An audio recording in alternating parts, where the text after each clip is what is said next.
नमस्कार, टीवी 9 राजस्थान पर आज की इनसाइड स्टोरी के साथ मैं हूं भविष्य त्यागी। आज की इस इनसाइड स्टोरी को आगे बढ़ाएं उससे पहले मैं अनुरोध करूंगा कि इस वीडियो को लाइक करके ज्यादा से ज्यादा शेयर कर लें और टीवी 9 राजस्थान को सब्सक्राइब भी कर लें। चलिए करते हैं शुरुआत आज की इनसाइड स्टोरी की।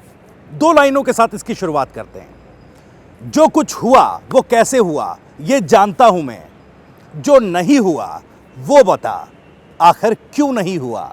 सचिन पायलट भी आज यही सवाल पूछ रहे थे अपने मौन अनशन के जरिए, सांकेतिक अनशन के जरिए।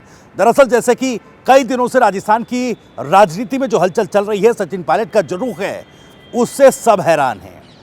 अपनी ही पार्टी के खिलाफ मोर्चा खोले सचिन पायलट ने आज सुबह 11 से शाम 4 बजे तक अनशन किया। अनशन खत्म होने के बाद उन्होंने मीडिया के सामने आकर यह बात कही कि भ्रष्टाचार को लेकर जो उनकी लड़ाई है वो आगे इस तरह से चलती रहेगी। यानी ये तो रुख साफ कर दिया कि अब जो उनकी लाइन है वो यही रहेगी कि जो पिछली सरकार में भ्रष्टाचार हुए वो क्यों दबाए गए, इस पर कार्रवाई क्यों नहीं हो रही है, कार्रवाई होनी चाहिए। यानी अब इसी लाइन पर आगे बढ़ेंगे सचिन पायलट। कई सवाल उठ रहे हैं इसमें, सचिन पायलट आगे क्या करने वाले हैं, उनका राजनीतिक भविष्य किस दिशा में आगे बढ़ रहा है। क्या सचिन पायलट पर किसी तरह की गाज गिर सकती है, आलाकमान क्या उन्हें किसी तरह का नोटिस थमा सकता है, क्योंकि लगातार दूसरे खेमे की तरफ से कहा गया देखिए अनुशासनहीनता की जा रही है, पार्टी विरोधी गतिविधि की जा रही है, इस तरह की बातें कही गई। लेकिन आज जो कार्यक्रम हुआ हमने देखा किस तरीके से शहीद स्मारक पर एक बैनर लगाया गया कार्यक्रम स्थल पर। उस पर न तो कोई पार्टी का सिंबल था न किसी नेता की फोटो, महात्मा गांधी की फोटो थी और जिस उद्देश्य के साथ वो अनशन किया गया वो शब्दों में एक नारे के तौर पर उस पर लिखा हुआ था कि भ्रष्टाचार पर कार्रवाई होनी चाहिए। अब जैसे मैंने कहा कई सवाल उठ रहे हैं कि आलाकमान की तरफ से कोई गाज गिर सकती है। दरअसल चर्चा इस बात को लेकर है कि जिस तरीके से जितनी संख्या में सचिन पायलट के कार्यक्रम में भीड़ जुटी, ये कहा जा रहा है कि अगर इंडिविजुअल कैपेसिटी में सचिन पायलट ने कार्यक्रम किया होता तो शायद इतनी भीड़ नहीं जुटती, क्योंकि कांग्रेस पार्टी के समर्थक, कांग्रेस पार्टी के कार्यकर्ता, सचिन पायलट के समर्थक, सचिन पायलट के जो कार्यकर्ता हैं उनके समर्थित कार्यकर्ता, तमाम लोग वहां पर इकट्ठा हुए और अपना समर्थन इस अनशन को दिया। सचिन पायलट के साथ मौन अनशन किया, यानी कि बिना किसी तरह के सहयोग के इस तरह की भीड़ जुटना यह संभव नहीं था। कुछ लोग जो राजनीति को समझते हैं राजस्थान की वो ये कह रहे हैं कि अगर आलाकमान की तरफ से एक फोन भी चला गया होता तो ये अनशन पहले ही खत्म हो गया होता। आपको याद होगा कि रंधावा साहब को आज दौरा करना था जयपुर का। चर्चाएं ये थी कि दोनों नेताओं से मुलाकात करेंगे, लेकिन वो दौरा रंधावा साहब का कैंसिल हुआ। तो क्या इसके पीछे ये भी संकेत निकाले जाएं कि सचिन पायलट के इस धरने प्रदर्शन को, इस अनशन को आलाकमान की एक स्वीकृति थी क्या, ये सवाल है।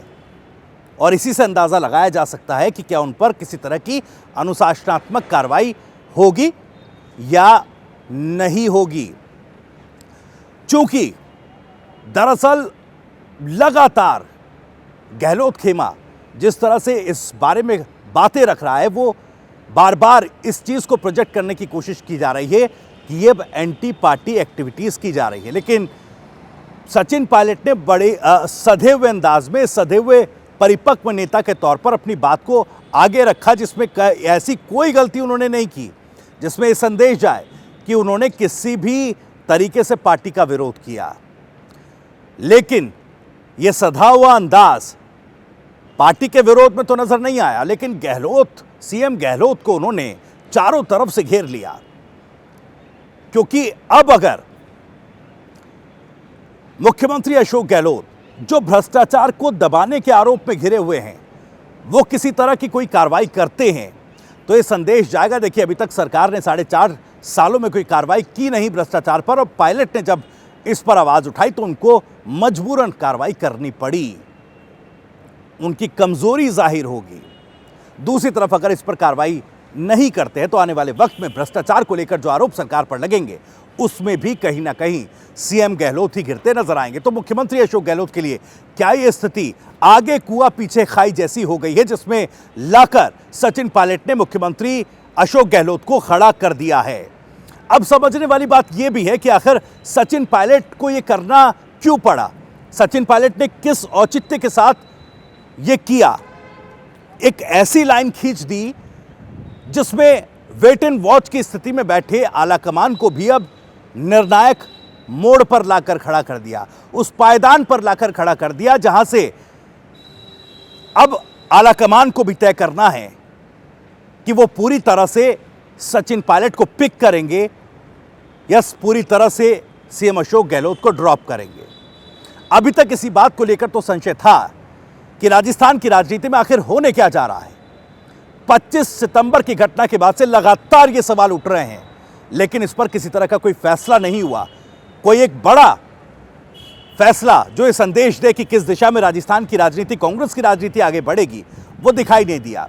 रायपुर अधिवेशन में भी इसका जिक्र हुआ कि शायद नेतृत्व परिवर्तन को लेकर या इस तरह का कोई बड़ा फैसला लिया जा सकता है, लेकिन वहां नहीं, सब्र करते रहे सचिन पायलट। लेकिन अब सचिन पायलट की इस एक्टिविटी ने आलाकमान को भी शायद क्या मजबूर किया है कि आप वेट एंड वॉच की स्थिति से बाहर निकलिए और कोई फैसला लीजिए, क्योंकि अगर अब कोई नोटिस या शोकोज नोटिस या फिर किसी और तरह की कोई अनुशासनात्मक कार्रवाई आलाकमान सचिन पायलट पर करता है तो आलाकमान को भी, या यूं कहें कि कांग्रेस पार्टी, पूरी संपूर्ण कांग्रेस पार्टी की ये एक जिम्मेदारी बन जाएगी जो आरोप सचिन पायलट लगा रहे थे उनको गलत साबित किया जाए। नहीं तो फिर ये कांग्रेस पार्टी के लिए, आलाकमान के लिए भी कहीं ना कहीं सवाल खड़े करेगा। उनकी मंशा पर भ्रष्टाचार को लेकर पार्टी का रवैया क्या है, इसको लेकर कहीं ना कहीं पूरी कांग्रेस पार्टी निशाने पर आ जाएगी। ये एक चुनौती आलाकमान के सामने बन गई है। लेकिन जब मैंने मौन स्वीकृति की बात की, क्या आलाकमान की मौन स्वीकृति सचिन पायलट के साथ है, क्योंकि देखिए आलाकमान के सामने मजबूरी थी। किस तरह से जब अध्यक्ष पद का ऑफर सीएम अशोक गहलोत को दिया गया, कांग्रेस पार्टी के राष्ट्रीय अध्यक्ष पद का, उन्होंने वो पद स्वीकार नहीं किया। राजस्थान में ही उन्होंने रहने का फैसला लिया और उसके बाद जो राजनीति हुई तो कहीं ना कहीं आलाकमान भी एकदम कमजोर नजर आया। सीएम अशोक गहलोत ने आलाकमान को भी उस दायरे में बांध कर रख दिया कि वो कोई बड़ा फैसला राजस्थान की सियासत को लेकर ना ले पाए। और शायद यही वजह रही कि आलाकमान भी अभी तक ये सोच रहा था कि किसी तरह से चुनावों तक इस स्थिति को, इस स्टेटस को बरकरार रखा जाए, सब लोग एक साथ चुनावी मैदान में उतरे, लेकिन ऐसा होता दिख नहीं रहा है।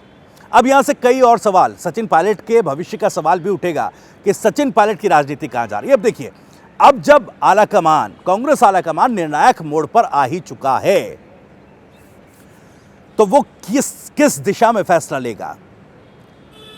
अब दोनों को साथ लेकर चलना क्या आलाकमान के लिए मुमकिन हो पाएगा? ऐसा संभव नहीं लगता। और अगर एक फैसला लेना पड़ा तो किसके हक में आलाकमान फैसला लेगा, ये वाकई तय करेगा कि सचिन पायलट की राजनीति कांग्रेस के साथ चलेगी या फिर तीसरे मोर्चे की जो सुगबुगाहट है, जिसका जिक्र हमने कल अपनी इनसाइड स्टोरी में भी किया था, क्या उस सुगबुगाहट को बल मिलेगा। और जैसे मैंने पहले कहा था कि क्या तीसरे मोर्चे का केंद्र बिंदु सचिन पायलट होने वाले हैं, क्योंकि और भी बाकी समीकरण हैं जो आगे बनते नजर आएंगे।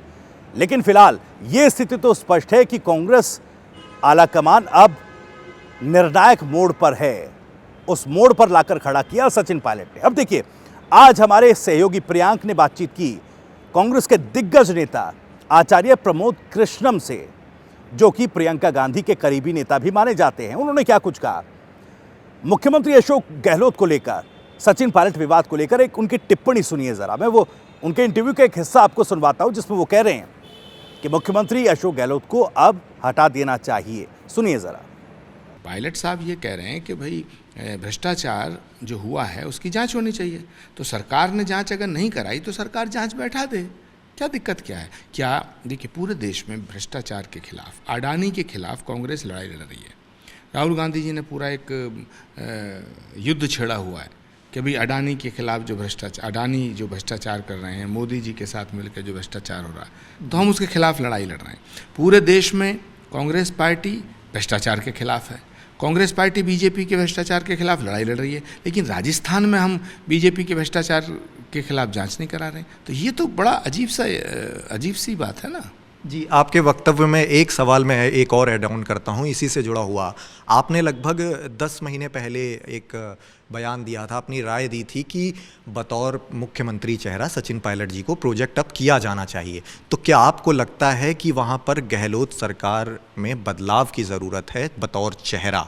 कुछ कमी रह गई वहां पे? को आपका व्यक्तिगत नज़रिया में जानना नहीं, मैंने ये नहीं कहा था कि उनको चेहरे के रूप में प्रोजेक्ट किया जाए। मैंने तो कहा था कि अब समय आ गया है जब सचिन पायलट जी को मुख्यमंत्री बना दिया जाए। तो क्योंकि राजस्थान की जनता की जो भावनाएं हैं वो सचिन पायलट जी को मुख्यमंत्री देखना चाहते हैं, ऐसा मैंने कहा था। तो सुना आपने किस तरह से कांग्रेस आलाकमान, ये यूं कहे कि वरिष्ठ कांग्रेस के जो नेता हैं उनके बीच किस तरह की चर्चाएं चल रही हैं, ये भी आपके सामने है। और ये बातें कहीं ना कहीं, क्योंकि प्रियंका गांधी और यूं कहें राहुल गांधी के करीबी सचिन पायलट भी हैं, तो ऐसे में क्या सचिन पायलट के पक्ष में फैसला लेना अब जरूरी हो चला है कांग्रेस आलाकमान के लिए, ये देखने वाली बात होगी। और जैसे मैंने पहले कहा कि सचिन पायलट के सामने संभावनाएं बहुत हैं। एक कहावत कही जाती है कि पांचों उंगलियां घी में और सर कढ़ाई में। क्या वैसी स्थिति में सचिन पायलट खड़े हैं? क्योंकि 9 सालों से, बीते 9 या 9.5 सालों से मुख्यमंत्री बनने की महत्वाकांक्षा वो पाले बैठे हैं। उनकी आंखों में मुख्यमंत्री बनने का सपना है जो कि अभी तक पूरा नहीं हो पाया। काफी सब्र किया सचिन पायलट ने और इस सब्र की तारीफ राहुल गांधी ने भी की, लेकिन सब्र का फल कब मिलेगा, ये सवाल तो सचिन पायलट भी पूछ रहे हैं। भले वो सीधे तौर पर ना पूछ रहे हैं, लेकिन उनकी जो गतिविधियां हैं वो यही सवाल उठा रही हैं कि उस सब्र का फल उनको कब मिलने वाला है। तो ऐसे में अगर अब सचिन पायलट के हक में फैसला नहीं होता है तो भ्रष्टाचार के मुद्दे पर कांग्रेस पार्टी पूरी की पूरी घिर जाएगी। और अगर सचिन पायलट के खिलाफ किसी तरह का कोई डिसिप्लिनरी एक्शन लिया गया तो फिर सचिन पायलट दूसरे समीकरणों की तरफ भी जाएंगे क्या? क्योंकि हनुमान बेनीवाल आरएलपी लगातार वो उनको इनवाइट कर रहे हैं। और क्या ये दोनों साथ आकर आम आदमी पार्टी के साथ मिलकर किसी तरह का कोई नया समीकरण राजस्थान की राजनीति में बना सकते हैं क्या? किंग न सही, किंग मेकर की भूमिका में क्या सचिन पायलट आ सकते हैं? क्योंकि एक जाट गुजर फैक्टर जो राजस्थान की राजनीति में है वो कैप्चर कर सकते हैं। और आम आदमी पार्टी जो कि कवायद कर रही है राजस्थान की चुनावी राजनीति में एंटर करने के लिए, उसके साथ आकर क्या 30-35 सीटें अगर ले आते हैं और इधर 70-80 सीटें बीजेपी कांग्रेस को मिलती है तो फिर कहीं ना कहीं सपोर्ट लेने की जरूरत दोनों ही पार्टियों को होगी और दोनों ही पार्टी फिर इस तीसरे समीकरण के पास आएंगी। उस स्थिति में सचिन पायलट एक बार फिर से मजबूती के साथ खड़े होंगे राजस्थान की राजनीति में, या यूं कहें कि राजस्थान में अगर उस तरीके से सत्ता बनती है तो सचिन पायलट का उसमें दखल होगा। खैर, अभी तो सब कुछ ये देखना है कि आलाकमान का रुख क्या होगा। राजस्थान के हर एक सियासी घटनाक्रम पर हमारी नजरें बनी हुई हैं। हर अपडेट सबसे पहले आप तक पहुंचाते रहेंगे। आपको ये इनसाइड स्टोरी पसंद आई हो तो लाइक करें, ज़्यादा से ज़्यादा शेयर करें और कमेंट करिए। अगर कोई बात आप कहना चाहते हैं, बेझिझक कोई सवाल भी पूछना चाहते हैं तो अपनी बात रखिए कमेंट बॉक्स में। और राजस्थान से जुड़ी हर एक खबर को सबसे पहले जानने के लिए सब्सक्राइब जरूर कीजिए TV9 राजस्थान को। नमस्कार।